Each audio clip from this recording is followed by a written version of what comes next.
Hey guys, what's good? You're watching the Best Damn Comic Show, episode 19. I am Gian Perez. With me, as always, Mr. Cat Zircon here in Studio City at DJ's Universal Comics. Cat, what do you got? Man, I don't have much this week. Looking at Avengers 15 and Avengers No Road Home number 2. How was the first one? It wasn't bad. Again, it's a sequel to the first one, and you're playing with the gods and Hercules in it now. Right. So you have... I liked it. I really liked it. I mean, it sold really good, and there might be some things in there that, you know, down the line you might be like, whoa, I need to go pick that up. Yeah. Avengers No Road Home 684, First Immortal Hulk. So you never know with these books, but it was a good read.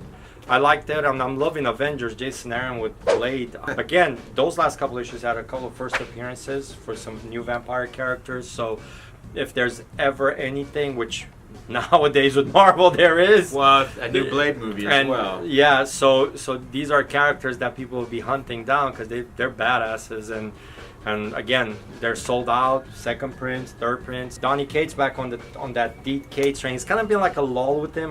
We haven't had anything heavy to where like a Null or this, or, to where people went crazy. He hasn't really been introducing anything new. But look, I like that Guardians of the Galaxy #1. It was really solid.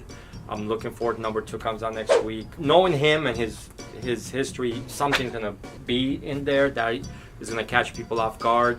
And then you have Venom 11. That's been kind of like after the introduction of Null. It's kind of like been here and there. They've done a lot of side stories. The Stegman cover is amazing too. Dude. The Stegman covers are better than these variants that they're putting out with. Stegman's been around, man. He's as the young ones say, he's a beast. He's a beast. I love Stegman. He's been around for a while. We got Hulkverine. So we have Weapon H, which I think is an awesome character. His book's been pretty solid. Hulk and Wolverine going after him. I mean, dude, so you have the two characters that you're combined with going after. I'm looking forward to that.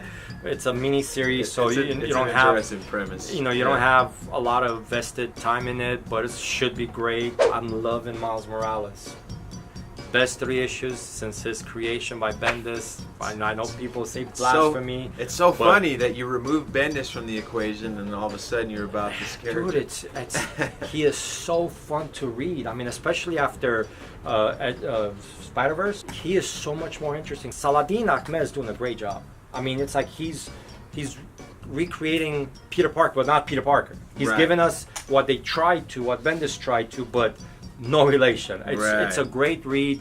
Those two, 1 and 2, has been sold out. They've done second prints. So you guys haven't read Miles, get on him. 20, 30 years from now, he might be that Amazing Fantasy 15, that everybody's chasing after. And the last one for me for the week is Uncanny X-Men #12. And X-Men Annual, The Return of Cyclops, was so solid. And then Uncanny X-Men 11 with him and Wolverine.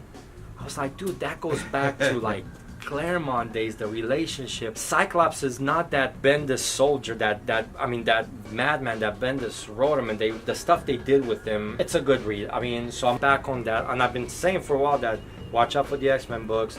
I know a lot of people are not too happy with the Age of X-Men, but I guarantee you, just like Age of Apocalypse, where stuff stuck afterwards, there's gonna be some stuff in this book to where they're either gonna stick or they're gonna introduce or retool everything, period. Well, and it goes back to, we know Disney's got the rights to the X universe now, so they could do whatever they want. Exactly. And all these characters. So they're fixing everything they screwed up for the last 7 years, So those are my picks. I might be missing a few things, but I'll find out next Wednesday when books hit.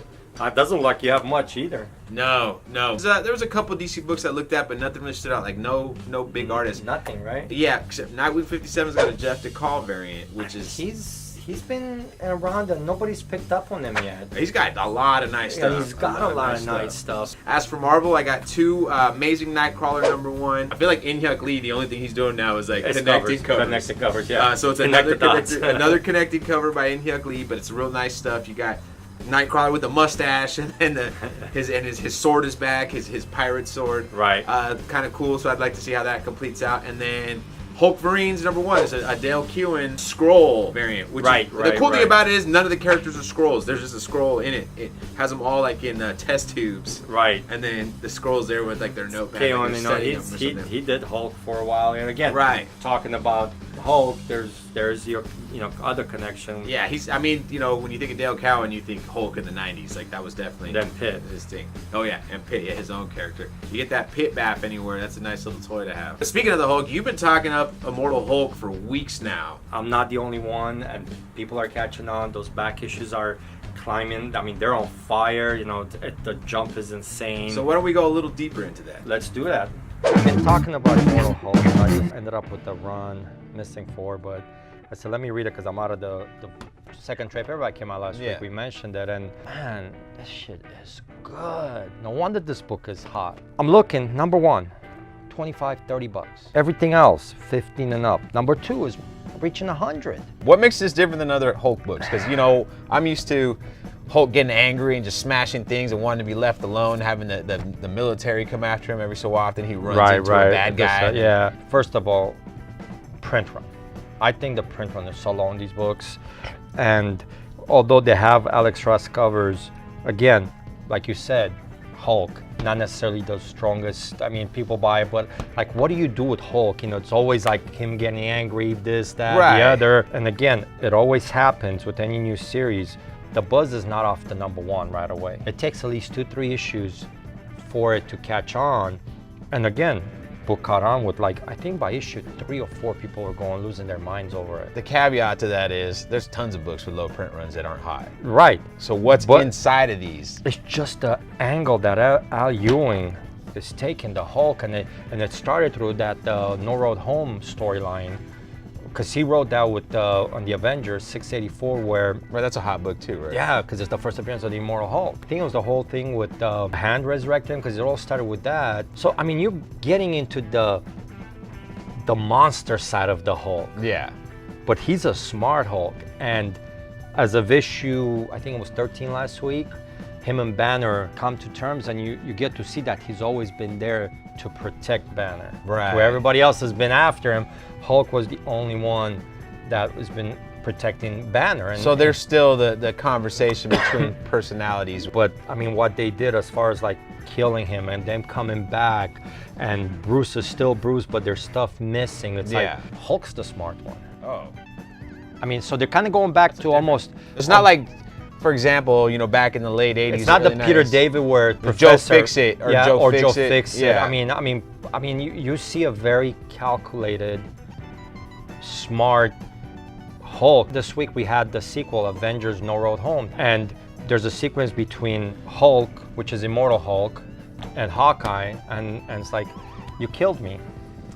Bruce told you to kill me. I mean, the whole sequence between Hulk and Hawkeye and Bart, and you see Bart, and it's like, I fucked up, and I mean, Hulk is cunning, is smart, he's calculated. I mean, he's like, ooh, he's vicious. Now, in weeks past, you've mentioned like the horror aspect.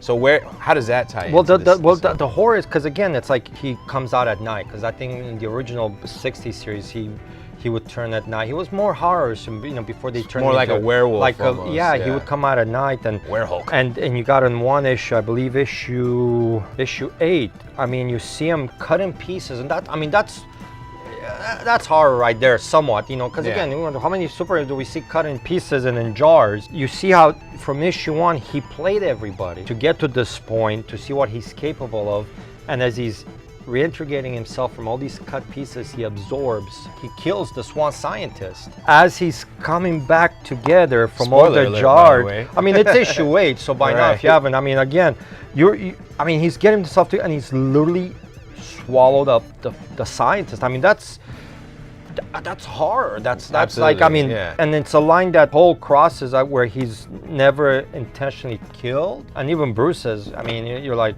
wow, we just crossed the line by killing this guy. Right. I mean, it's Al Ewing's doing something with this book that, I mean, we haven't seen. And again, throughout the years, we've seen different stories with the Hulk where he was, in charge of Olympus. He was the smart, the ponytail.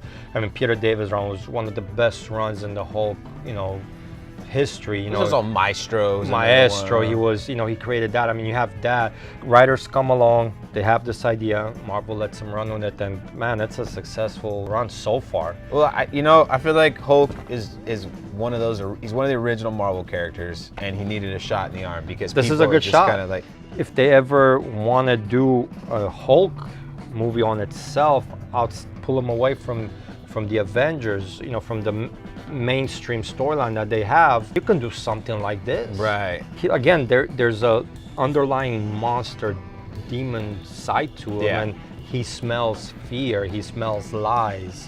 Volume 2 came out this past week. I know if you guys haven't read it, I highly recommend. People are catching on, and the first prints are getting harder and harder and harder to find. A month ago, number 2 was $30. Now you're looking at it on eBay, it's $80 to $100. That's insane. Everything else is so climbing. If I want to read this, it's trade paperbacks. probably better to get a trade paperback. Unless you want the second prints, and then even those second prints they're coming out with third prints, like third prints, fourth prints, because the book sells. Marvel definitely hit it with this one. They have a hit on this Immortal Hulk. I mean, I've always liked the character, but this particular run so far has been pretty solid, and it's a must. Well, there you go, guys. Get on that Al Ewing Express Immortal Hulk train, guys.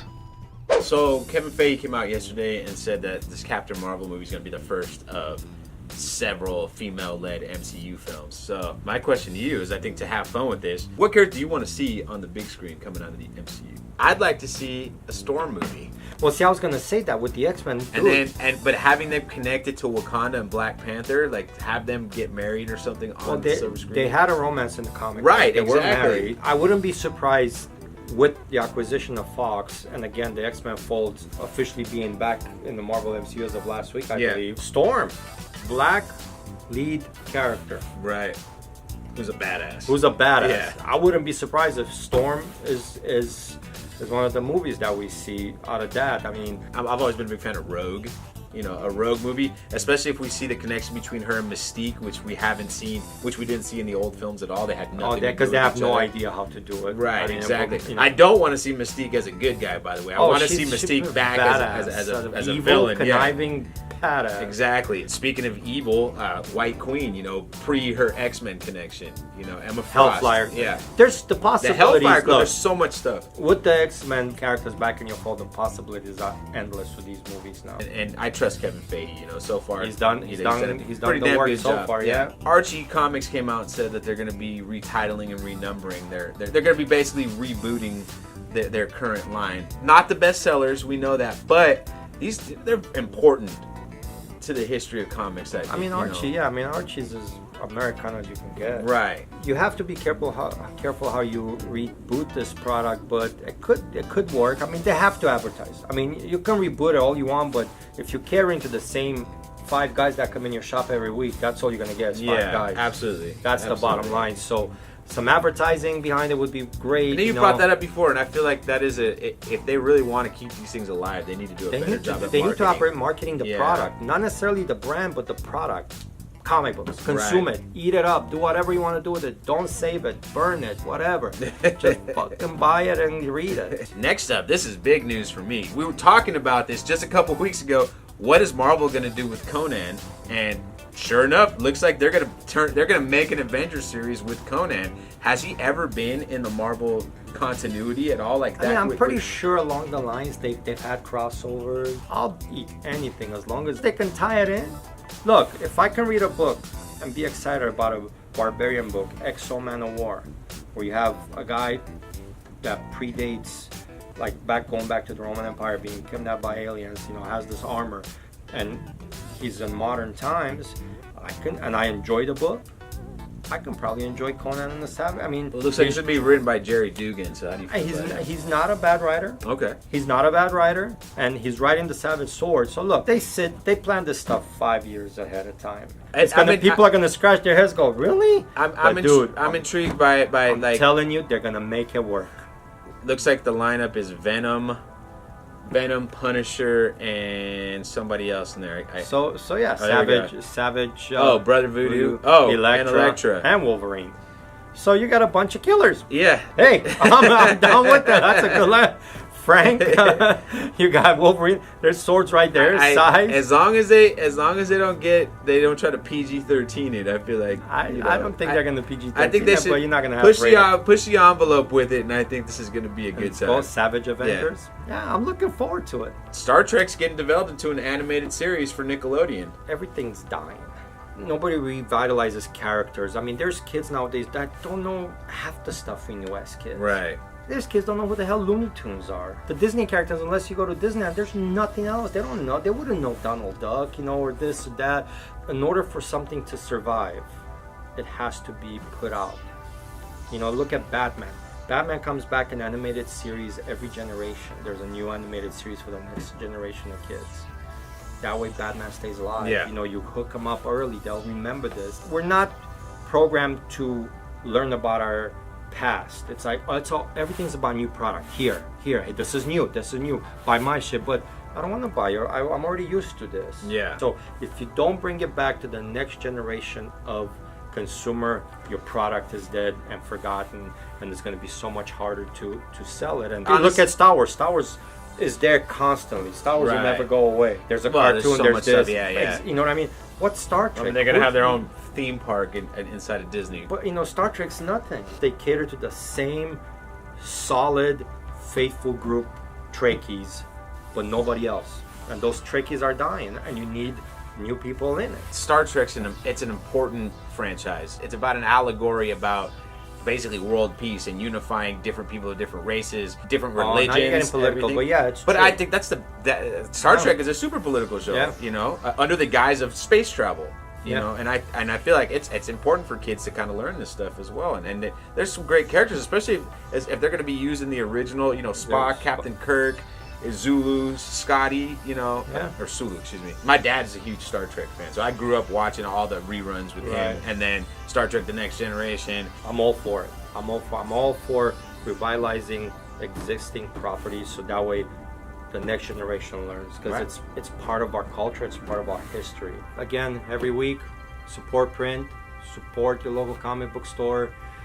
Just introduce new generations to this product. Let's keep it alive. Bring your kids. Well, guys, that's gonna do it for us. Thanks for watching. The drill. Smash that like button, leave comments, let us know what you think. Subscribe if you're not a subscriber. Ring the bell if you are, and we'll see you next time.